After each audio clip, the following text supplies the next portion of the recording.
Bismillahirrahmanirrahim. Assalamualaikum warahmatullahi wabarakatuh. Alhamdulillahi rabbil alamin. Wa bihi nasta'in ala umuri dunya waddin. La hawla wa la quwwata illa billahil aliyyil azim. Allahumma salli ala Muhammad wa ala ali Muhammad. Rabbi syrah li sadri wa yassir li amri. Wahlul 'uqdatam min lisani yafqahu qawli. Amma ba'du. Mbak, Mas, Ibu, Bapak yang saya hormati, kesempatan kali ini Pak Fuad ingin menyampaikan materi Pancasila. Kali ini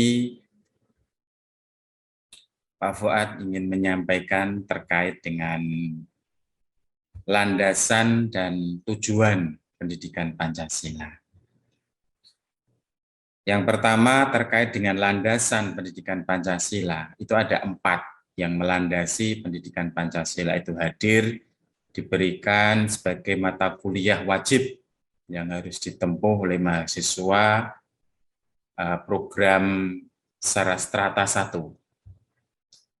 Landasan itu yang melandasi pendidikan Pancasila, yang pertama adalah landasan historis, kemudian landasan kultural, landasan yuridis, dan landasan filosofis. Pendidikan Pancasila sebagai landasan historisnya atau sejarah masa lampau, ini secara historis nilai-nilai Pancasila telah dimiliki dan dilaksanakan oleh bangsa Indonesia sejak dahulu kala. Ini terbukti adanya beberapa kerajaan zaman sebelum Belanda di abad 13, abad 14. Pengakuan terhadap adanya Tuhan itu sudah ada. Sikap tolong-menolong, menghormati persatuan dan kesatuan adanya beberapa kerajaan besar, kerajaan Sriwijaya, Majapahit, bahkan sampai kerajaan Islam sebelum Indonesia merdeka di Pancasila itu menjadi landasan, menjadi sumber hukum sebagai falsafah, sebagai negara menjadikan landasannya. Nah, itu sudah masyarakatnya sudah gotong royong, bermusyawarah untuk mufakat, mengakui, menghormati hak dan kewajiban orang, sudah ada secara historisnya. Kemudian yang kedua, landasan kultural yang berhubungan dengan kebudayaan. Otomatis sejarahnya, historisnya, budayanya memang lekat di masyarakat Indonesia. Nilai-nilai Pancasila itu digali dari budaya dan peradaban bangsa Indonesia yang telah berurat, sudah mengakar dalam sejarah perjuangan bangsa Indonesia. Nilai itu sebagai buah pikiran dan gagasan dasar bangsa Indonesia tentang kehidupan yang dianggap baik.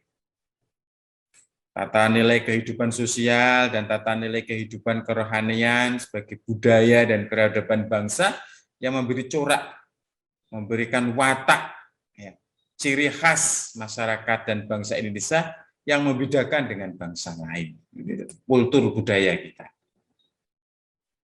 Kemudian yang ketiga, landasan yuridis secara hukum. Yang pertama, dalam pembukaan Undang-Undang Dasar 1945 alinea keempat. Kemudian pada undang-undang itu pasal 31 ayat 1 dan ayat 3 yang diamandemen. Kemudian yang ketiga adalah keputusan Dirjen Depdiknas nomor 38 /Dikti/Kep/2002 tentang rambu-rambu pelaksanaan mata kuliah pengembangan kepribadian di perguruan tinggi. Juga Undang-Undang nomor 12 pasal 35 tahun 2012 tentang pendidikan tinggi yang menyatakan bahwa kurikulum pendidikan tinggi wajib memuat mata kuliah agama, Pancasila, kewarganegaraan, dan bahasa Indonesia. Sehingga di pasal 31 ayat 1 itu yang berbunyi setiap warga negara berhak mendapatkan pendidikan. Kemudian pasal 31 ayat 3, pemerintah mengusahakan dan menyelenggarakan satu sistem pendidikan nasional yang meningkatkan keimanan dan ketakwaan serta akhlak mulia dalam rangka mencerdaskan kehidupan bangsa yang diatur dengan undang-undang. Ini lebih kuat, ini sudah kuat. Adanya mata kuliah kita pendidikan Pancasila dan anti radikalisme.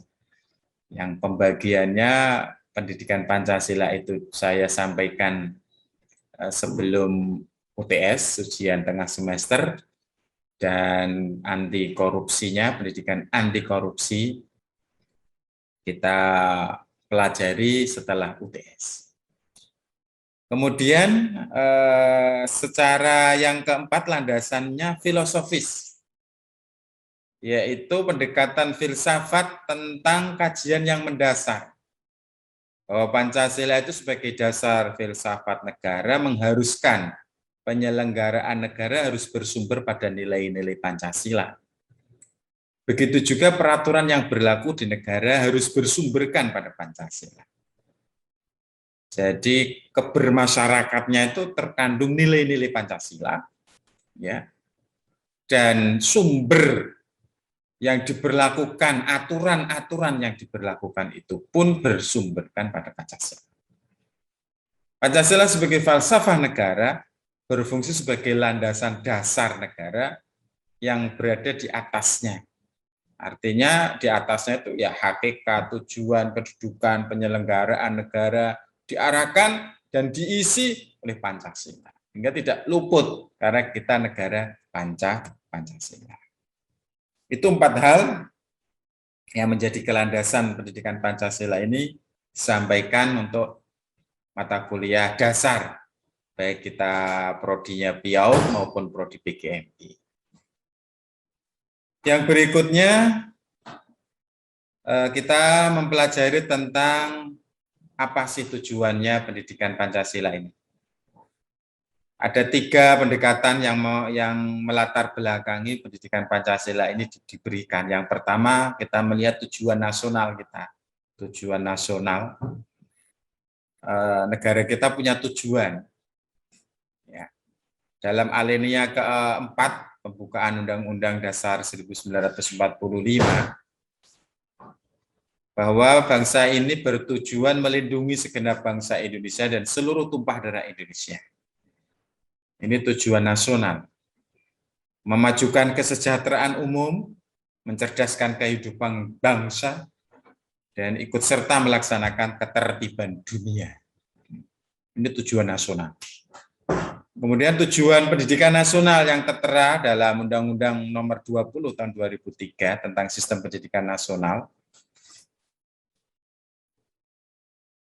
bahwa pendidikan nasional untuk meningkatkan kualitas manusia Indonesia, yaitu manusia yang bertakwa terhadap Tuhan Yang Maha Esa, berbudi pekerti luhur, berkepribadian mandiri, maju, tangguh, cerdas, kreatif, terampil, berdisiplin, beretos kerja profesional, bertanggung jawab dan produktif, serta sehat jasmani maupun rohani.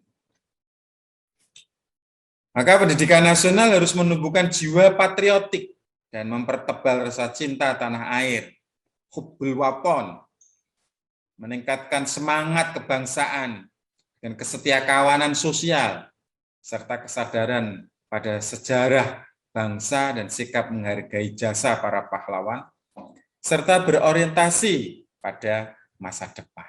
Ini tujuan pendidikan nasional yang tertera pada Undang-Undang Nomor 20 Tahun 2003 tentang Sistem Pendidikan Nasional.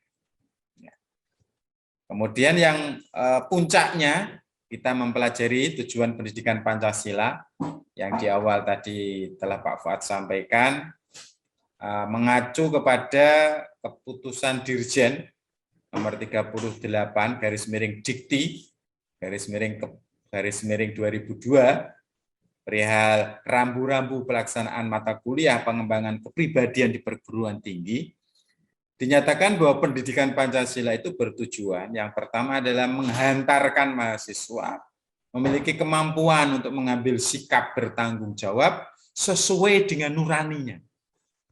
Penting ini. Jadi nurani itu nur aini, nurani, hati nurani. Ini sebagai roh ya, mahasiswa kita agar tahu memiliki kemampuan untuk bertanggung jawab sesuai hati nuraninya, sesuai jiwa yang kita miliki ini sebagai manusia yang tumbuh, yang banyak keinginan, banyak hambatan, hati nuraninya seperti apa? Bila kita disakiti, kita sakit, maka tidak boleh menyakiti, dan seterusnya. Yang kedua, menghantarkan mahasiswa memiliki kemampuan yang mengenali masalah hidup dan kesejahteraan, serta cara-cara pemecahannya. Ada problem solving, ada solvingnya. Pemecahan masalahnya mampu. Ya. Tapi diawali dengan pengenalan masalah itu. Tahu masalahnya dan tahu menyelesaikannya. Sehingga menjadi sejahtera. Kemudian yang ketiga, mengantarkan mahasiswa mampu mengenali perubahan-perubahan dan perkembangan iptek dan seni. Teknologi masa zamannya ini sudah milenial, digital, dan seterusnya itu iptek. Kita tidak bisa meninggalkan itu. Dan ini dihantarkan dalam pendidikan Pancasila ini. Karena nasionalis yang ingin berkembang. Kemudian yang terakhir, menghantarkan mahasiswa memiliki kemampuan untuk memakai sejarah, memahami sejarah dan nilai-nilai budaya untuk menggalang persatuan Indonesia. Sejarah kita itu memang bersatu padu, ya, saling membantu, tolong menolong, ya, ada gotong royong dan seterusnya. Demikian yang Pak Fuad sampaikan. Semoga ada manfaatnya. Ketemu lagi di perkuliahan berikutnya. Mohon maaf, kita akhiri dengan baca doa hamdalah dan kafaratul majelis. Alhamdulillahirabbil alamin. Subhanakallahumma wa bihamdika asyhadu an la ilaha illa anta astaghfiruka wa atubu ilaik. Ila liqa' ma salamah. Wassalamualaikum warahmatullahi wabarakatuh. STPI selalu di hati.